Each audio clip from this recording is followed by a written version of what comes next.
اعوذ باللہ من الشیطان الرجیم بسم اللہ الرحمن الرحیم اللہم صلی علی سیدنا و مولانا محمد عبدک و رسولک و صلی علی المؤمنین والمؤمنات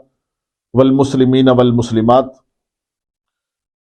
اللہ کی عطا سے اس کے پیارے حبیب مکرم نبی محتشم شاہ بنی آدم صلی اللہ تعالی علیہ وآلہ وسلم کے نالین پاک کے تصدق سے آج کی ہماری آیہ کریمہ آیت نمبر 30 ہے۔ ارشاد فرمایا وَإِذْ قَالَ رَبُّكَ لِلْمَلَائِكَةِ إِنِّي جَاعِلٌ فِي الْأَرْضِ خَلِيفَةً قَالُوا أَتَجْعَلُ فِيهَا مَن يُفْسِدُ فِيهَا وَيَسْفِكُ الدِّمَاءَ وَنَحْنُ نُسَبِّحُ بِحَمْدِكَ وَنُقَدِّسُ لَكَ قَالَ إِنِّي أَعْلَمُ مَا لَا تَعْلَمُونَ۔ فرمایا اور اے محبوب صلی اللہ تعالی علیہ وآلہ وسلم وہ وقت یاد کریں کہ جب آپ کے رب نے فرشتوں سے فرمایا کہ میں زمین میں اپنا نائب بنانے والا ہوں۔ انہوں نے عرض کی کہ کیا تو زمین میں کسی ایسے شخص کو نائب بنائے گا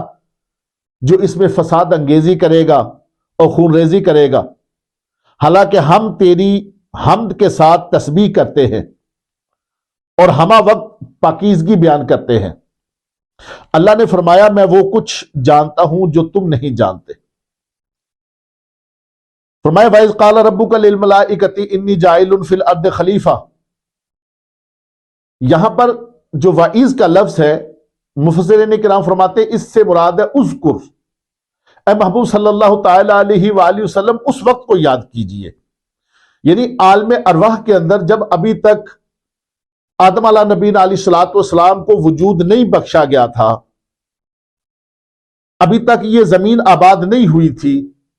ابھی تک انسان نہیں بنا تھا، تو اللہ تبارک و تعالیٰ کی ذات کریمہ نے فرشتوں کے ساتھ ایک مشورہ کیا تھا، ان سے ایک بات کی تھی، ان کے ساتھ ایک مکالمہ ہوا تھا۔ اے محبوب یاد کریں اس وقت کو کہ جب آپ کے رب نے فرشتوں سے یہ کہا تھا کہ میں زمین میں اپنا نائب بنانے والا ہوں، یہ فرشتوں کے ساتھ ایک بات چیت ہوئی تھی۔ قالوا اتجعل فیہا من یفسد فیہا ویسفک الدماء، تو سارے کے سارے فرشتوں نے یہ کہا تھا کہ اللہ کیا تو اس کو اپنا نائب بنانے والا ہے کہ جو فساد انگیزی بھی کرے گا اور خون ریزی بھی کرے گا۔ اب یہاں پر یہ ایک بات کہ کیا فرشتوں کو کس طرح معلوم ہوا کہ انسان فساد انگیزی بھی کریں گے اور خون ریزیاں بھی کریں گے، حالانکہ اس سے پہلے تو انسان نہیں بنے تھے، ابھی تو ابتدا ہونی تھی، اور ابتدا میں سب سے پہلے جو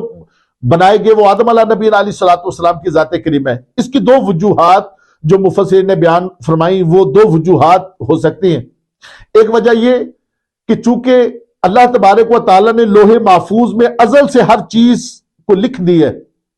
تو لوح محفوظ میں فرشتوں کو پتہ چل گیا کہ انسان نیک بھی ہوں گے، بد بھی ہوں گے، خونریزیاں کرنے والے بھی ہوں گے، فساد انگیزی کرنے والے بھی ہوں گے، صدیقین بھی ہوں گے، شہداء بھی ہوں گے، صالحین بھی ہوں گے، اولیاء کرام بھی ہوں گے،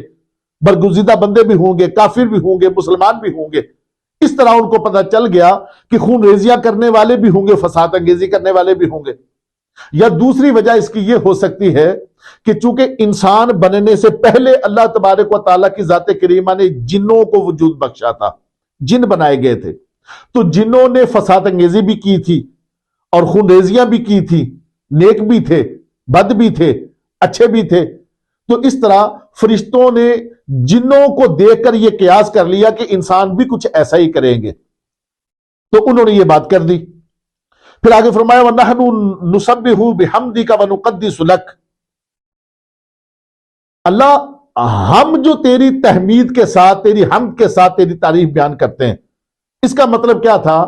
فرشتوں کے کہنے کا مطلب یہ تھا کہ اللہ ہم تیرے نائب بننے کے زیادہ لائق ہیں، اس لیے کہ ہم ہر وقت تیری عبادت کرتے ہیں، ہر وقت تیری تسبیح بیان کرتے ہیں، ہر وقت تیری تحمید بیان کرتے ہیں، اور تیرے خوف سے ڈرتے ہیں، اور تیرا حکم بجا لاتے ہیں، جس طرح تیرا حکم ہے، جس طرح تیرے ارشادات ہیں، ہم ویسا ہی کام کرتے ہیں، تو ہم تیرا نائب بننے کے لائق ہے، تیرے خلیفہ بننے کے لائق ہم ہیں۔ ارشاد فرمایا قال انی اعلم ما لا تعلمون، اللہ تبارک و تعالیٰ نے ارشاد فرمایا جو میں جانتا ہوں وہ تم نہیں جانتے۔ کہنے کا مطلب یہ کہ مشورہ تو تمہارے ساتھ میں نے کیا ہے کہ میں نائب بنانے والا ہوں، خلیفہ بنانے والا ہوں، مگر اس کی خصلتیں کیا ہوں گی، اس کی خوبیاں کیا ہوں گی، یہ جو میں جانتا ہوں وہ تم نہیں جانتے. میرے پاس علم ہے وہ جو تمہارے پاس نہیں ہے.